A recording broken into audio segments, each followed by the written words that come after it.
nggak mungkin perusahaan mau PHK apabila menerima karyawan. Kalau Undang-Undang Nomor 6 2023 tentang Cipta Kerja itu pasal 151 ayat 1. Jelas sekali diatur, pekerja, serikat pekerja, pengusaha dan pemerintah harus mengupayakan jangan terjadi PHK.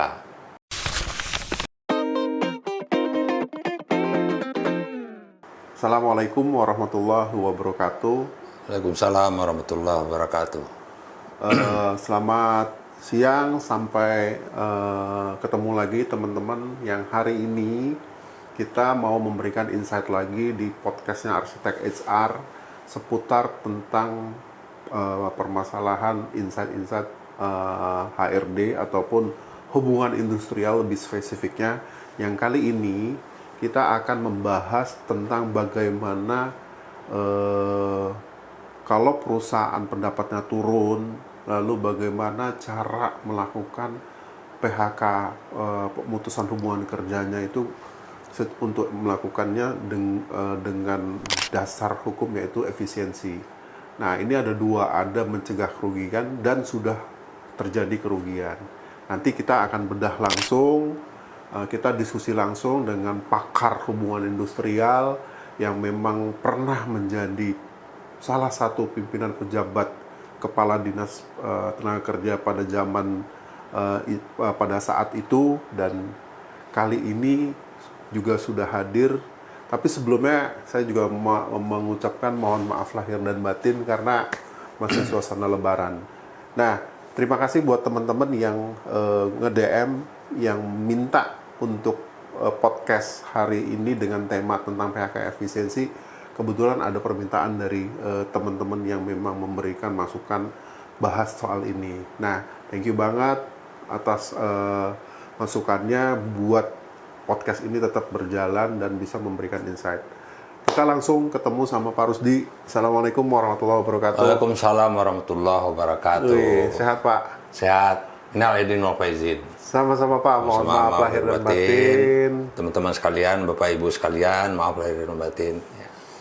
Semoga selalu diberikan kesehatan. Amin, Pak, amin. selalu memberikan ilmu, nggak pernah bosen ngobrol di podcastnya Arsitek HR. Amin. Insya Allah.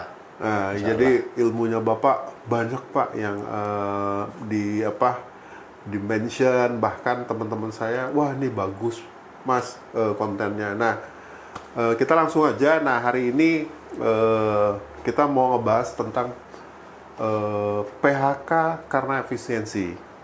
Strategi yang tujuannya ini dilakukan oleh beberapa perusahaan karena memang untuk menyelamatkan bisnisnya Pak. Poinnya itu bukan perusahaan itu mengada-ngada ataupun merencanakan ini PHK 1 tahun atau 3 tahun ke depan, nggak ada gitu loh. Tapi karena memang pendapatannya turun dan itu sudah dilakukan beberapa upaya dengan mengurangi beban operasional, belanja operasional, tapi karena sudah tidak sudah tidak bisa dihindari lagi, maka mau tidak mau itu harus dilakukan, yaitu mengurangi PHK karena efisiensi. Padahal dalam satu pasal ya Pak, kalau nggak salah ada pasal yang kalau bisa dihindarin PHK antara pengusaha sama pekerja, itu diamanahkan sama undang-undang. Nah, sekarang saya mau minta insight sesuai dengan aturannya. Pengalaman Bapak seperti apa? Silakan Pak. Baik, makasih Pak Fauzan. Bapak Ibu sekalian, ya kita bicara PHK itu sebetulnya momok bagi pekerja itu. PHK ya. Okay. Momok bagi pekerja. Tapi harus diingat juga, nggak mungkin perusahaan mau PHK apabila menerima karyawan. Itu yang penting dulu. Dasar, kalau diterima karyawan bukan untuk di PHK ya. Betul, itu yang penting dulu. Iya kan, nggak ada tujuan itu kan. Itu yang penting dulu. Jadi perusahaan itu menerima karyawan bukan untuk sewaktu-waktu di PHK, bukan begitu. Kalau bisa nambah terus gitu loh. Nambah karyawan ya, terus gitu. Perusahaan berkembang, kemudian nambah terus. Nambah terus karyawan. Dan nggak mungkin di PHK lah kalau terpaksa. Makanya undang-undang mengatur. Kalau Undang-Undang Nomor 6 2023 tentang Cipta Kerja itu pasal 151 ayat 1. Jelas sekali diatur, pekerja, serikat pekerja, pengusaha dan pemerintah harus mengupayakan jangan terjadi PHK. Harus Dengan segala upaya harus menghindari PHK. Oke. Tuh. Kemudian di pelaksanaannya di PP 35 tahun 2021 tentang PKWT alih daya waktu kerja, waktu istirahat dan PHK itu juga diatur tuh, ya. Di pasal 37 ayat 1 itu pelaksanaan dari Undang-Undang Nomor 6 tentang Cipta Kerja. Sama, pekerja, serikat pekerja, pengusaha dan pemerintah harus dengan segala upaya menghindari terjadinya PHK. Jadi PHK itu selayaknya memang harus dihindari dengan alasan dengan berbagai cara itu. Itu prinsip dulu ya. Itu prinsip dulu. Saya ulangi lagi, tidak ada maksud perusahaan saya kira nanti terima sewaktu saya PHK kok. Nggak mungkin kalau tidak terjadi. Kalau tidak ada alasan tertentu. Kemudian yang kedua adalah alasan PHK itu banyak alasan PHK. Perusahaan kalau menggunakan semaunya bisa juga, tapi efeknya juga bahaya. Asal PHK. Banyak alasan PHK itu. Saya pernah sampaikan di beberapa kesempatan, alasan PHK itu di PP 35 maupun Undang-Undang Nomor 6 2023 itu tentang Cipta Kerja, pasal 154A itu, ayat 1 dan ayat 2 itu, ada 30 alasan PHK itu. 30 alasan PHK. 30 alasan. Jadi sana PHK. disebutkan PHK dapat terjadi karena alasan. Nah, ada A sampai O, kemudian ada lagi breakdown lagi dan sebagainya itu. Ada sampai 30. Salah satunya adalah efisiensi. Efisiensi itu diatur dalam pasal 43 PP 35 ya. 43 ayat 1 dan 2. Ayat 1-nya efisiensi untuk karena perusahaan merugi. Kemudian ayat 2-nya efisiensi karena untuk mencegah terjadinya kerugian. Nah, ini yang berat sebetulnya. Kalau merugi harus ada bukti. Kalau untuk mencegah terjadinya kerugian, ini yang sering disalahgunakan oleh perusahaan, tapi bukan juga. Tapi pekerja selalu mengatakan, kenapa saya? Kenapa nggak si B? Kenapa nggak si C? Dan sebagainya. Ya kan? Kalau harus dikurangi, kenapa harus saya? Gitu loh. Apa alasannya? Kenapa saya di PHK? Kenapa nggak si B, si C, dan seterusnya? Kenapa? Ini poin satu nih, yang perlu diperhatikan untuk perusahaan ya. Satu hal yang perlu diperhatikan, kenapa sih A di PHK? Nah, kita balik ke Undang-Undang 13 2003, pasal 164 mengatur juga PHK karena efisiensi, tapi berbeda.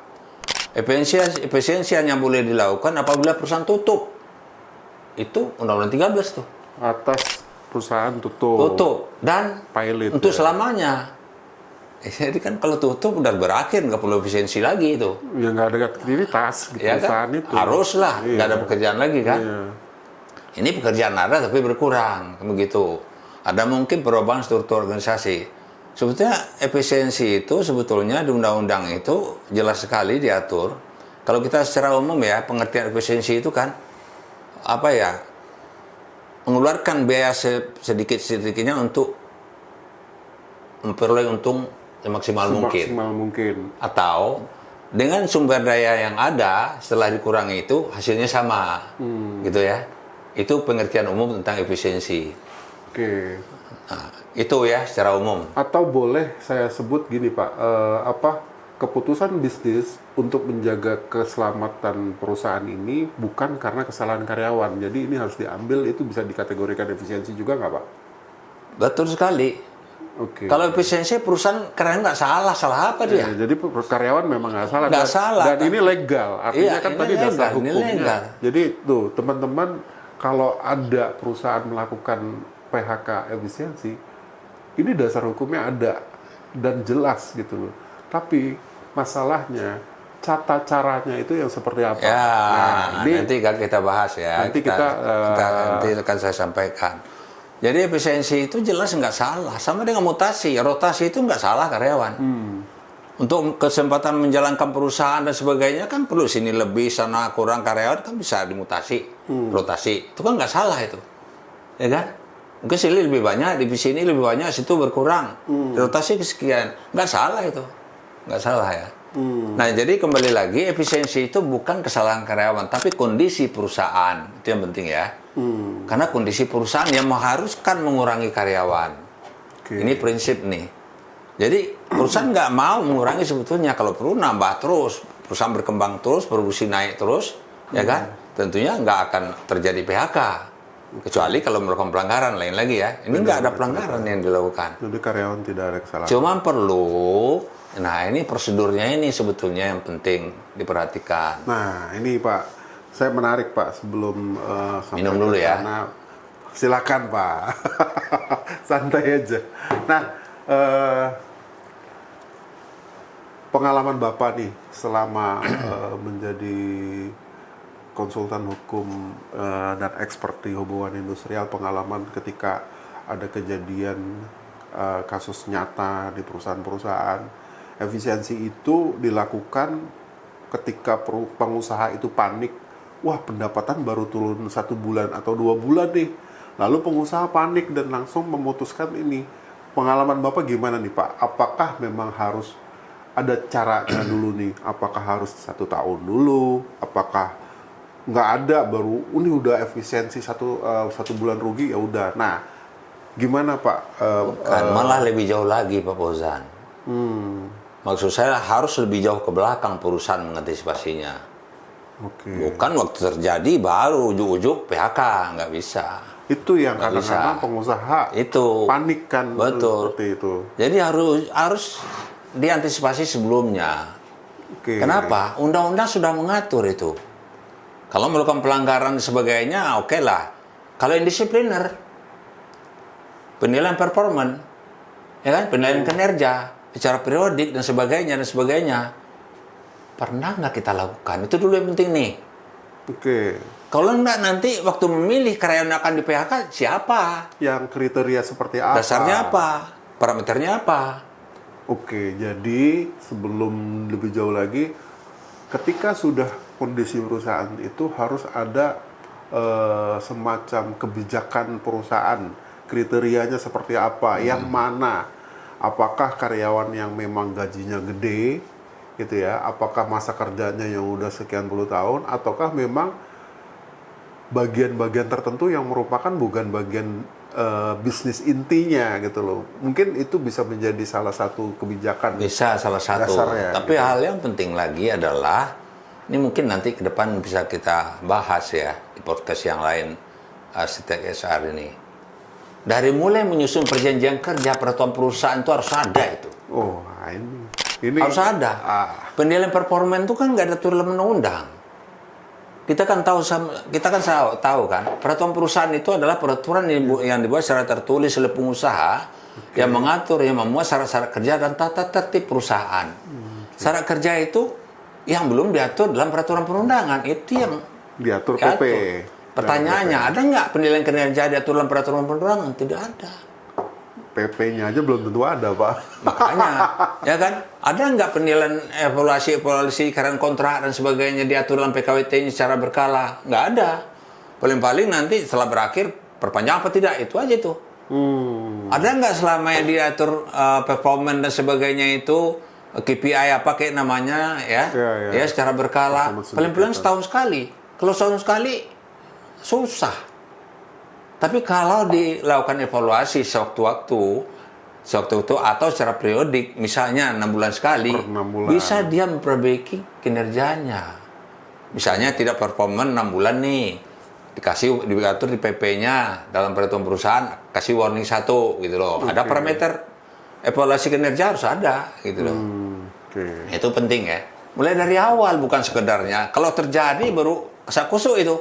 Gimana ya caranya ya? Itu Pak, kadang-kadang ya kayak teman saya ini yang request topik ini itu dia juga memang yang nggak siap, jujur. Saya ngomong teman saya yang DM, Mas PHK karena efisiensi dong gitu. Ada 2 kan, ada efisiensi udah rugi sama mencegah.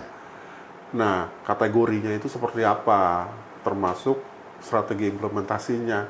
Kalau strategi implementasinya saya bilang sama teman saya, kalau strategi implementasinya nggak cukup dalam podcast, itu nanti kita akan ada webinar khusus lah untuk strategi implementasinya itu. Nah, makanya sekarang kita kupas dulu di podcast, tapi nanti pada saat webinar kita akan memberikan dan ngundang teman-teman yang mau ikut webinar kita, itu nanti kita akan share di sosial media Arsitek HR. Oke. Nah, gitu Pak. Saya lanjutkan ya. Iya Pak. Yang pertama harus dulu antisipasi dalam perjanjian kerja, peraturan perusahaan atau PKB. Harus mengatur secara jelas penilaian kinerja, performance seperti apa, evaluasi seperti apa, sanksinya apa, dan sebagainya harus ada. Harus ada ya, harus ada itu. Itu yang pertama. Yang kedua, pada saat terjadi kondisi perusahaan, kita harus lihat dulu kondisi apa yang terjadi di perusahaan. Apakah ada perubahan struktur organisasi? Ya kan? Apakah ada jabatan-jabatan yang terpaksa dihilangkan? Gitu ya. Apakah misalnya parameternya usia mencapai usia pensiun, ya kan? Atau apakah misalnya upah angkanya, gajinya terlalu besar gitu ya mungkin. Itu lain ya. Itu soal belakangan itu. Kalau gaji terlalu besar, kalau dia menguntungkan, kenapa nggak harus di PHK dong? Nah, itu dia, nanti kan? malah susah nanti. Tidak produktif perusahaan kalau dia di PHK, ya kan? Iya benar-benar. So kalau gaji besar berarti kan ya skillnya beda juga, ya kan? Ya. Yang kelima adalah ya hasil evaluasi. Kalau udah ada parameter-parameter itu, Jalanin misalnya aja. struktur organisasi, kalau misalnya struktur organisasi berubah, ada jabatan-jabatan yang dikurangi, ada struktur-struktur divisi-divisi yang dihilangin. Yang jelas prioritas utama divisi yang dihilangin itu. Misalnya nih, ada salah satu klien saya itu melakukan efisiensi, Pak. Oke. Seluruh cabang di Indonesia itu yang 2 cabang satu kota itu dijadikan 1 cabang. Sah-sah aja kan gitu. Sah-sah aja. Secara operasionalnya juga mereka. Ya kan 1 cabang kan? Pertanyaannya, kalau ada misalnya payroll-nya 2 jadi 1, ya kan? IR-nya 2 jadi 1, ya kan? Apalagi GA-nya 2 jadi 1. Nah, siapa yang harus dikurangi itu? Kan harus jelas itu. Sini sering kalah perusahaan. Kalau berselisih, dispute sampai ke PI, kalah perusahaan untuk bekerja kembali itu. Kalau nggak jelas dasar hukumnya, nggak jelas parameternya, nggak jelas ya, itu kerja kembali pasti, ya kan? Tapi kalau ada jabatan-jabatan yang tidak double selama ini ya, kita kurangi perubahan struktur organisasi misalnya kan, itu otomatis lah. Karena kalau pekerjaan sudah nggak ada, itu kan buang kerja berakhir tuh. Otomatis. Ya kalau kita lihat Undang-Undang 13 mengatur tuh. Perjanjian kerja ini ya baru sah apabila yang pertama ada kesepakatan, yang kedua kesepakatan mampu melakukan perjanjian, yang ketiga adanya pekerjaan, yang keempat adanya pekerjaan tidak bertentangan dengan peraturan perundangan. Kalau pekerjaan sudah nggak ada, itu batal demi hukum perjanjian kerja. Otomatis. Baik perjanjian kerja waktu tertentu maupun perjanjian kerja waktu tidak tertentu. Otomatis itu berakhir. Ya kan? Tinggal haknya dibayar. Gitu kan? Ya. Buang kerja kan dimulai dengan perjanjian kerja, berakhir dengan PHK. Itu buang kerja. Upah juga. Upah itu terjadi pada saat dia perjanjian kerja dan mulai bekerja dan berakhir pada saat PHK. Ya kan? Tapi lucu juga. Ini PHK tapi upahnya dibayar. Nah, itu nggak bayar juga. Nanti kita bicara PHK lah itu ya. Nanti bicara yang lain. Jadi alasan-alasan itu harus diatur. Jadi saya ulangi lagi, harus diatur dari awal, dari mulai nyusun perjanjian kerja waktu tertentu atau waktu tidak tertentu harus diantisipasi itu. Kondisi seperti itu. Oke. Kita banyak ya melihat kasus sekarang efisiensi. Kalau perusahaan merugi pun bisa jadi masalah. Kenapa? Bukti kerugian dari mana? Karena perusahaan malu nyatakan rugi itu. Malu nyatakan rugi dia, ya kan? Padahal jelas merugi ini. Apalagi udah jelas merugi ini. Adalah perusahaan yang besar, jaga apa ya, jaga image dan sebagainya, malu menyatakan merugi dia. Akhirnya mencegah terjadi kerugian. Tapi kalau merugi itu harus tidak harus juga. Di pasal 43 ayat 1 itu, perusahaan merugi itu dapat dibuktikan ya dengan hasil audit akuntan internal maupun eksternal. Dapat dibuktikan, tidak harus. Dapat ya Pak. Dapat dibuktikan. Biasanya kalau perusahaan merugi karena kan tahu Pak, Pasti tahu lah, nggak mungkin nggak tahu dia perusahaan itu merugi. Malah umum juga tahu tuh. Ada ciri-cirinya tuh Pak biasanya, gajiannya telat kan gitu ya. Itu de facto di lapangan ya. Itu de facto di lapangan gitu kan, terus Kalau banyak. telat itu ada nakal juga, telat-telat aja lagi. Tapi yang jelas Jangan. ada itu. Ya. Jadi kalau merugi, kalau mencegah terjadi kerugian, nah ini yang berat tuh, berat. Sering-sering kalau dispute sampai disnaker aja udah kalah tuh, kerja kembali. Alasan nggak cukup. Jadi yang lebih kuat adalah yang memang sudah rugi. Rugi. Kalau mencegah tapi harus kerugian, terbuka ini. harus terbuka. Tapi kalau perusahaan TBK gampang itu jelas lah kan. Udah terbuka lah. Kalau perusahaan TBK kan. Jadi kalau perusahaan swasta nasional, swasta asing dan sebagainya yang belum go publik itu susah. Jadi bahasa gampangnya kalau kesalahan umumnya yang perusahaan nggak boleh salah dalam melakukan ini adalah harus harus memiliki bukti kondisi bisnis dulu tadi kan, bahwa pendapatannya turun.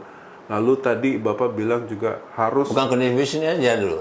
Ya kan akibat kondisi bisnis apa? Iya. Itu ada perubahan struktur organisasi, penggabungan cabang dan sebagainya. Nah, itu analisanya lah, itu analisanya ya internalnya dia termasuk harus ada komunikasi juga kan karyawan. Itu lain, keterbukaan. itu tunggu dulu, itu nanti teknis penyelesaiannya. Itu teknik penyelesaiannya. Sampai Ini alasan dulu ini yang penting ini, supaya bisa diterima. Nah kalau sudah ada, ini prosedurnya ya. Kalau sudah ada alasan-alasan itu udah tepat, ada buktinya dan sebagainya, ada dokumen pendukungnya, alasan-alasan tadi. Dokumen pendukungnya itu Misalnya, berupa keputusan direksi gitu Pak. Itu keputusan. Dokumen pendukung sebelum keputusan direksi itu. Kenapa? Alasannya apa ini? Misalnya perubahan struktur organisasi, kemudian penggabungan cabang di beberapa daerah dan sebagainya kan. Ada jabatan yang terpaksa dihilangin dan sebagainya. Mungkin divisi ini harus hilang nih karena nggak ini lagi deh, nggak ada potensi lagi untuk berkembang, dikurangi gitu lah. Kemudian usia dan sebagainya itu, usia pensiun, kemudian tapi usia pensiun harus ingat juga itu. Kalau disebut usia pensiun, haknya harus sama dengan usia pensiun. Ya, haknya dihitung sampai ke usia pensiun. Iya, 1,75 ya pesangonnya itu. Kalau efisiensi untuk mencegah terjadi kerugian itu kan 1 kali pesangonnya. Nah, kemudian setelah itu apa ya tadi itu ya, usia pensiun, usia kemudian dihilangin organisasinya, jabatannya. Kemudian baru dikeluarkan keputusan direksi. Ya, dalam satu jelas itu. Jelas itu. Jadi dalam satu dokumen yang satu dokumen itu dokumen pendukungnya harus clear, ya kan? Nanti keluarkan keputusan direksi. Nanti keputusan direksi gimana? Gimana yang komunikasikannya? Ini jangan salah juga. Nanti si A ngomong lain, si B ngomong lain nih. Dibentuk tim nih. Nanti dulu Pak. Sebelum ke sana, sebelum sampai strategi implementasi, saya mau sedikit tanya Pak. Jadi antara teman-teman jadi biar tahu ada 2 efisiensi itu PHK karena efisiensi dan legal itu untuk mencegah kerugian dan merugi. Memang sudah rugi. Kalau rugi itu potensinya lebih kuat kalau udah ada buktinya karena kerugian gitu kan.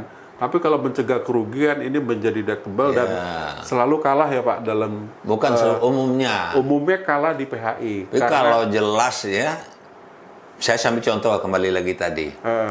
Ini jelas nih, kita ambil yang nilai kinerjanya, polisi kinerjanya 2 tahun terakhir jelek. Misalnya begitu parameter. Yang konkretnya ya, ini kita keluarkan nih, terpaksa diakhiri ini. 2 tahun terakhir nih. Ya, nilainya rendah.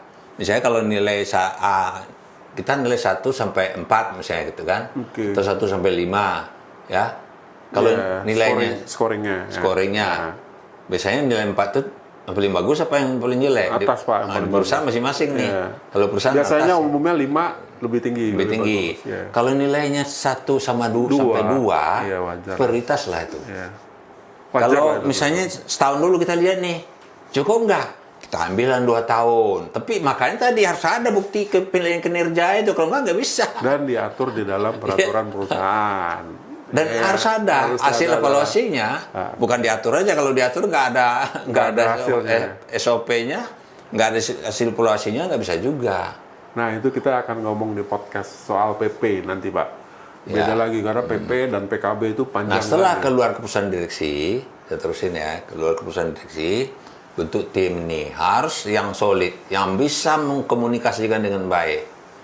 Karena ingat ini terpaksa dilakukan, bukan harus di PHK, terpaksa, nggak bisa, nggak ada jalan lagi ini. Oke. Nah, serah pelaksanaannya gimana. Ya, kalau perusahaannya satu di Jakarta aja, ya mungkin lebih gampang ya.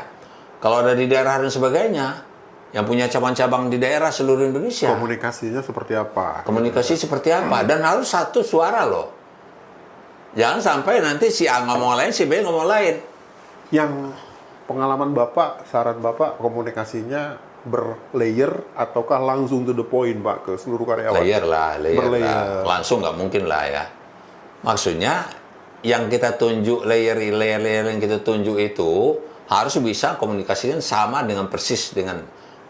Kadang-kadang begini ya, kadang dalam pelaksanaan sosialisasi, komunikasi itu, sosialisasinya, itu nggak dibacakan keputusan direksi itu. Semaunya aja ngomong tuh di daerah-daerah dan sebagainya itu. Itu kan repot tuh. Kadang-kadang Akhirnya kan Anda sebetulnya nggak bisa, tapi masuk di sini. Coba, kadang kepala cabang ngomong gitu kan bahaya itu. Ini bisa berkembang yang lain. Harus jelasin, dan orangnya harus jelas loh di SK itu, harus jelas itu. Mungkin cara bertahap, tahap pertama ini dulu, mungkin kalau banyak nggak usah sekaligus Nggak lah usah ya. sekaligus. Ini dulu prioritas utama, berapa lama harus selesai dan sebagainya itu. Nah, itu komunikasi. Sekarang negosiasi. Nah, komunikasi ada yang pertanyakan nggak? Ada yang Nah, komunikasi itu kadang-kadang gini juga, Pak.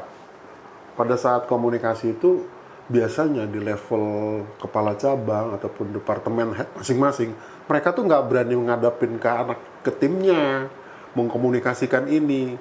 Karena ada beberapa model berdasarkan kita ya, Pak, di arsitek HR itu melihat model leadersnya itu ada yang pengennya sebagai nice guy aja gitu loh. Artinya yang populer itu dia mau disampaikan ke timnya. Tapi yang nggak enak, dia nggak mau ngadepin, Pak. Udah urusannya HRD lah gitu loh. Udah urusannya orang HR nih kayak gini. Nah, ini kadang-kadang menjadi penting dalam proses komunikasinya kalau ini nggak mau berani tampil menyampaikan yang nggak baik. Ini ada juga sebabnya itu sebetulnya. Kembali background tadi. Kenapa saya katakan demikian? Karena begini, kadang-kadang kalau dia, saya kepala cabang nih, atau manajer, atau GM, dia kasih wewenang nggak di PP berikan warning terhadap ke bawahannya? Misalkan bisa dong. Dari situ maka kembali ke PP lagi. Iya, kembali ke dasar. Misalnya cabang ya.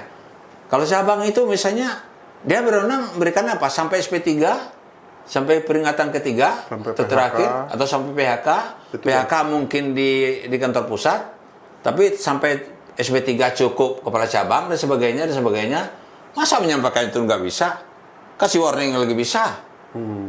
Itu nggak Harusnya- boleh itu kepala cabang yang begitu Kepala cabangnya yang disikat ya. harus sikat itu. Nggak boleh, nggak bisa, harus tanggung jawab dong. Iya. Ya kalau nggak, banyak juga sih. Jadi akhirnya ini nggak bisa nih. Iya. Malah yang bikin blunder tuh di daerah-daerah itu.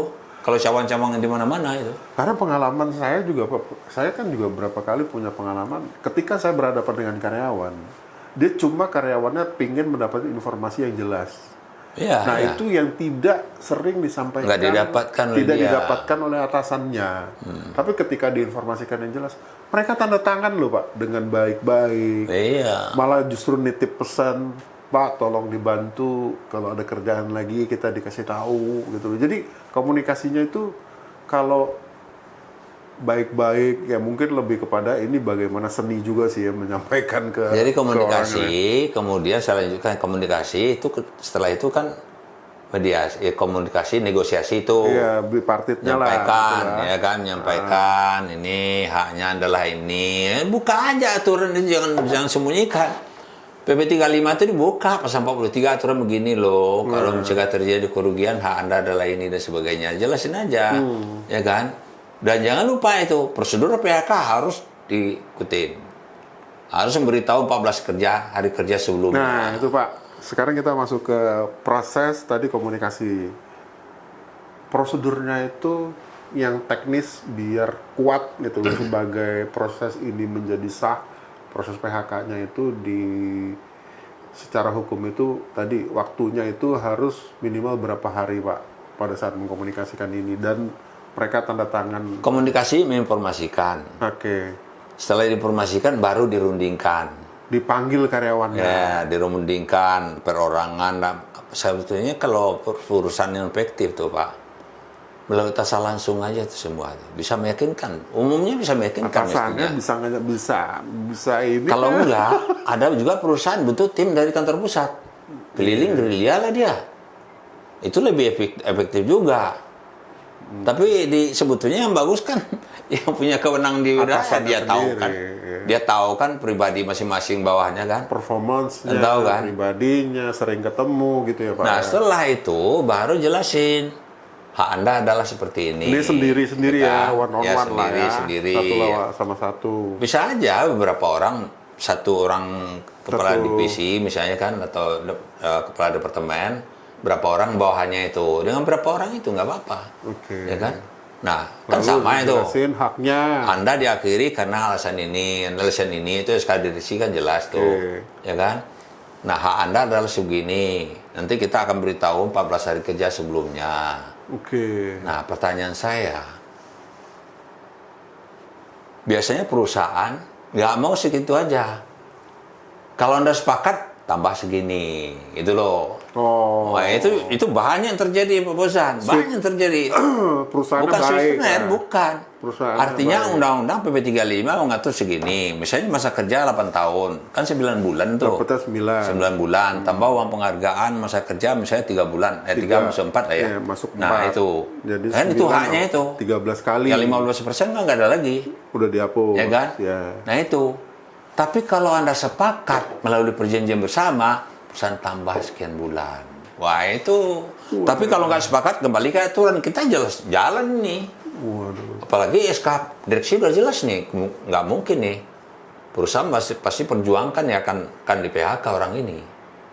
Dia tinggal mikir nih. Pertanyaannya adalah, seluruh karyawan harus ditawarin seperti itu. Ya. Harus, ya kan? Saya nggak senang dengan golden check end namanya, saya nggak suka begitu.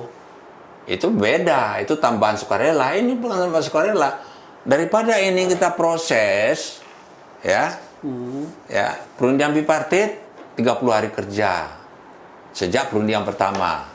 Itu diatur dalam Undang-Undang Nomor 2 2004 tentang penyelesaian perselisihan hubungan industrial pasal 3 ayat 1. Dan di Kemenaker Trans Nomor 31 2008 tentang pedoman penyelesaian perselisihan hubungan industrial melalui perundingan bipartit. Kita kan paham semua itu. Dalam piranya disebut diatur lagi tuh daftar undang perundingan bipartit, daftar hadir, risalah perundingan, kalau sepakat ada format PB-nya, kalau nggak sepakat pencatatan perselisihannya, itu prosedur itu. Perundingan bipartit kan 30 hari kerja maksimal. Ya. Tapi kalau 2 kali, 3 kali perundingan, ya udah sepakat, ya sudah bikin PB. Tapi di dalam 30 hari itu. Dalam 30 hari itu. 2 kali Tapi kalau sudah 30 hari, ini di Permen 31 2008 itu diatur lagi. Kalau sudah sampai 30 hari, ya, ada kemungkinan ini sepakat, dia bisa nambah lagi tuh. Kan kesepakatan tuh. Bisa nambah misalnya seminggu lagi, dia bicara sama keluarga dulu dan sebagainya, begitulah. Ya, terjadi itu. Tapi dicatat dalam risalah yang Ada, harus. Kan risalah perundingan itu kan pendapat pekerja seperti apa, pengusaha seperti apa, kesimpulan apa. tanda tangan gitu ya. Kan kesimpulan belum pakai kesepakatan, akan dirundingkan lagi kapan, tanda tangan gitu. Kalau udah nggak sepakat, tidak ada kesepakatan, sepakat di proses sesuai dengan peraturan perundang berlaku, udah catatkan perselisihannya. Tapi kan makan waktu itu. Makan waktu. Perusahaan biasanya nggak mau gitu. PB.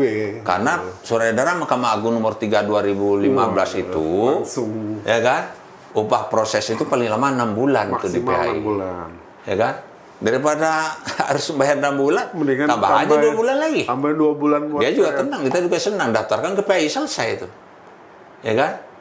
Nah itu prosedurnya seperti itu. Tapi yang berat itu sebetulnya kembali ke tadi Pak Fauzan adalah alasannya itu. Harus kuat. Alasannya apa?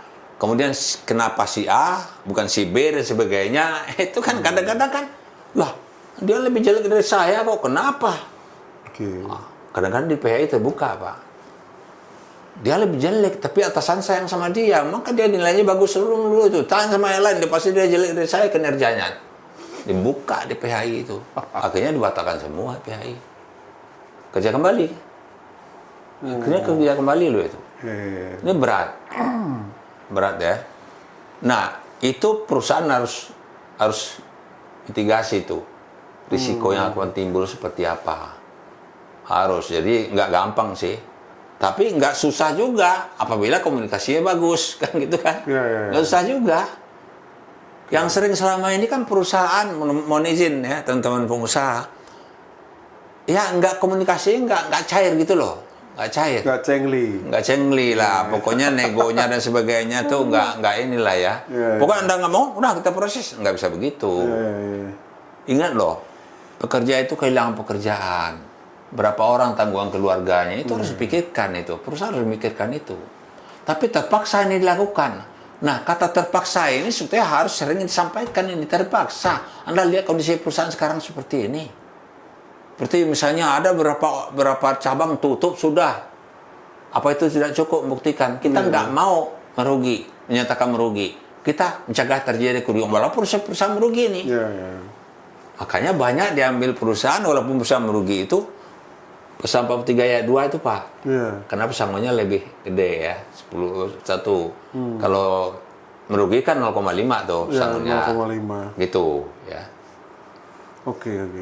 Nah, tadi kan Bapak sampaikan setelah udah komunikasi, lalu eksekusi, implementasinya sampai ada terima atau enggak, bahkan Bapak tadi menyarankan kalau perusahaan mikirnya panjang daripada karyawan yang menolak dan itu harus proses ke tripartit dan ke PAI dan menjadi panjang.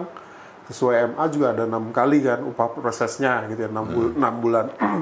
Mendingan tambahin aja ke karyawannya 1 atau 2 kali, selesai bikin PB, daftarin di PHI gitu. Nah, kira-kira menurut pengalaman Bapak nih, itu kan tadi disampaikan juga harus dimitigasi.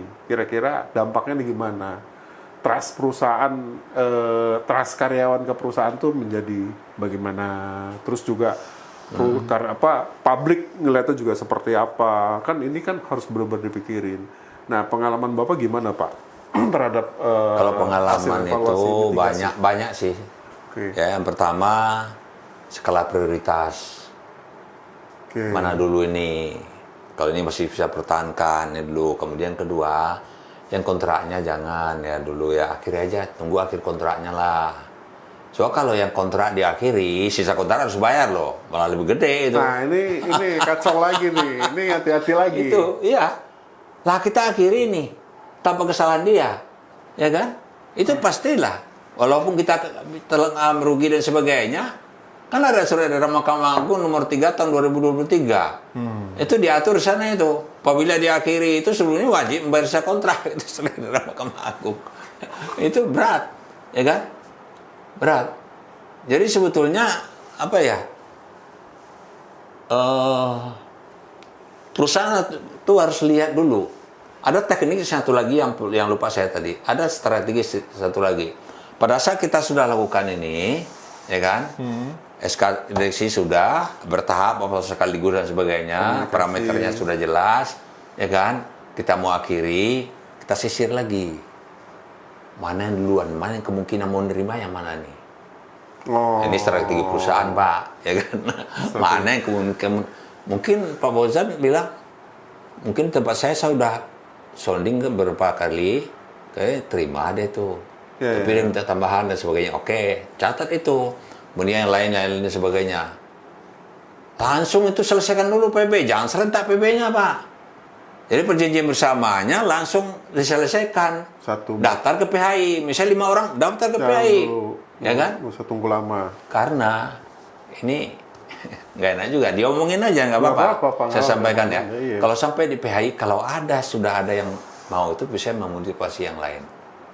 Dan kemudian perusahaan PHI, bukan perusahaan PHI berpengaruh terhadap itu. Tapi kalau menolak semua itu bahaya.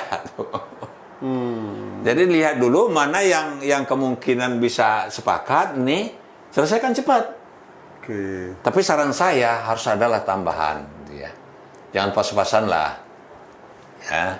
Apalagi lihat umurnya udah pensiun dan sebagainya, kan. Nah, apa salahnya daripada pensiun 2 tahun lagi, sekarang kita akhiri bayar hak pensiunnya, ya kan? Kalau di perusahaan tidak mengatur pensiun dini. Ya. Tapi kalau ada di perusahaan mengatur tentang pensiun dini kan aja. Misalnya 50 udah bisa pensiun nih. Kita langsung bayar 1,75 kan? Gitu, Pak. Itu aja. Satu lagi ingat yang saya ingatkan tadi, harus ingat itu, ya kan? Lihat dulu yang bisa diselesaikan lebih duluan siapa. Jadi pengusaha harus jeli juga gitu ya. Mana yang memang bisa diselesaikan terlebih dahulu dan itu bisa berpengaruh positif buat teman-teman yang lain. Begitu juga pengaruh pengambilan keputusan dari PHI juga ya Pak, menjadi lebih kuat gitu loh. Satu lagi trik. Nah, ini trik di beberapa perusahaan. Tidak perlu perundingan bipartit. Tidak perlu ini, komunikasikan aja PB langsung. Wah, itu banyak juga itu. Wah, itu. Makanya harus hati-hati Pak ngomongnya Pak. Kasih tahu kondisi perusahaan seperti ini. Bilang aja, saya juga belum tentu nih, gimana dan sebagainya gitu kan. Ini terpaksa lah ini. Kalau tiba-tiba langsung malam ini dikomunikasikan secara Zoom semua Pak. Dari direksi sampai karyawan. Besok pagi langsung ditransfer ke rekeningnya itu gimana Pak? PB dulu. Oh, tapi nggak ada PB, itu nggak sah? Nggak boleh. Nggak boleh. Nah, harus ada surat keputusan PHK dulu. Ini buat teman-teman pengusaha, HRD manager, ini harus hati-hati. Jangan malam ini diumumin, besok langsung ditransfer pesangonnya. Ini bahaya. Ini dia terima aja itu. Ya karyawan kalau terima aja. duit masuk ya masuk Pak, dia nggak. Pasti kan. Tapi kan melanggar apa yang tadi kita bicarakan kan gitu. Enggak, artinya prosedur PHK itu nggak dilakukan. Nggak dilakukan. Itu jadi PP 37 itu kan diatur Pak.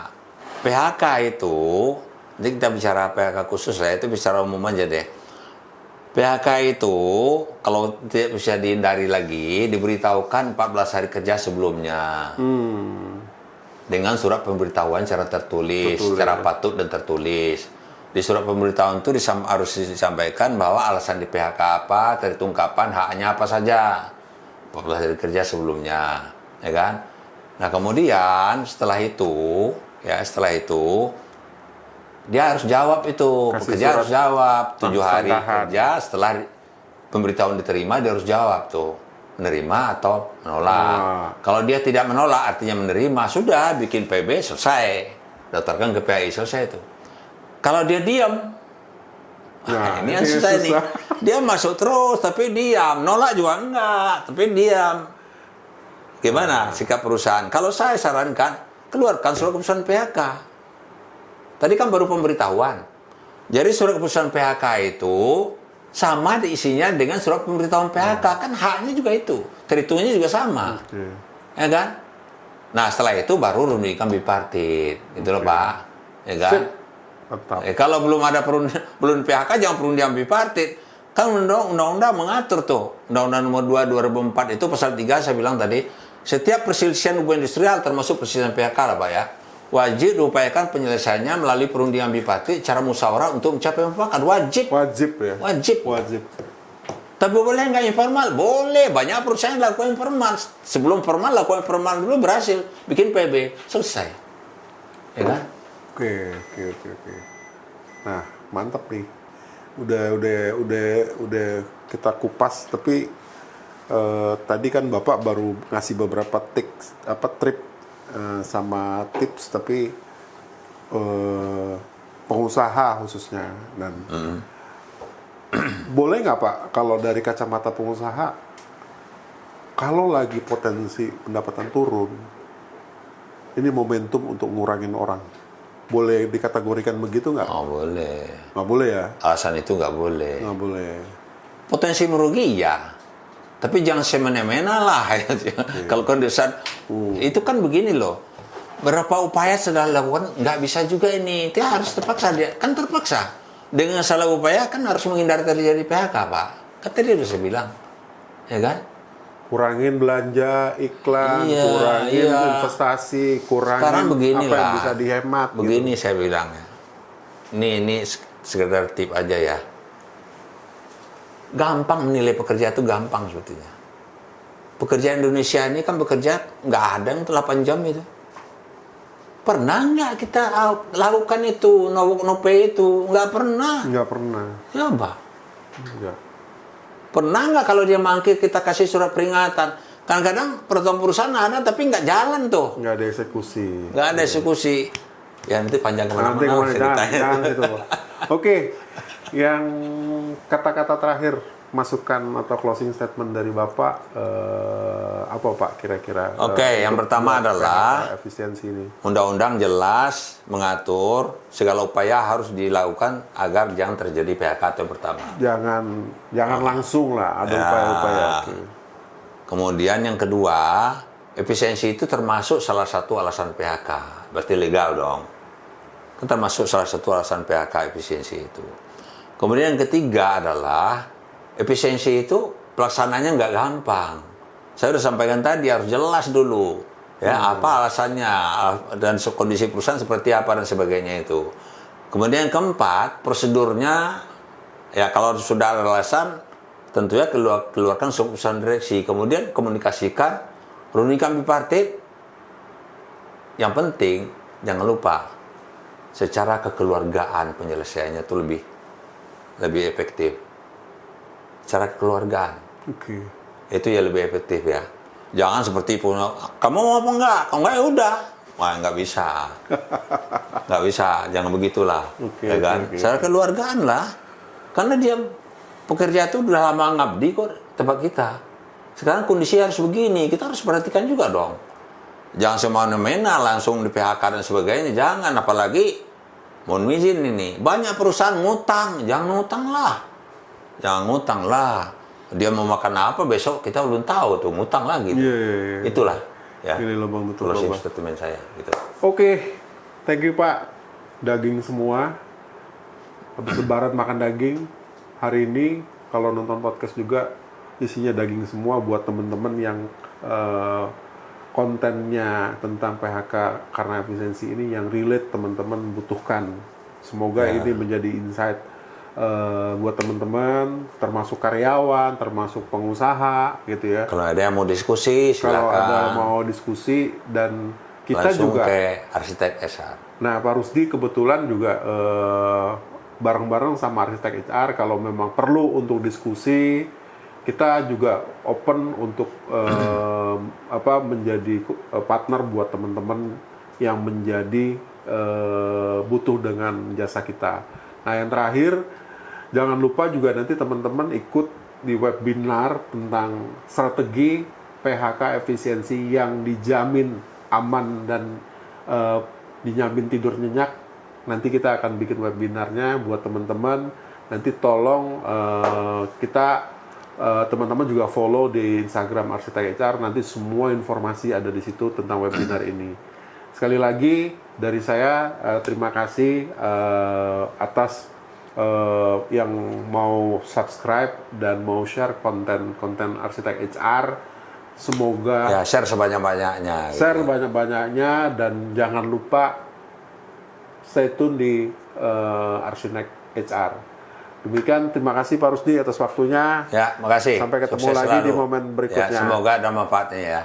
Mantap. Assalamualaikum warahmatullahi wabarakatuh. Waalaikumsalam warahmatullahi wabarakatuh.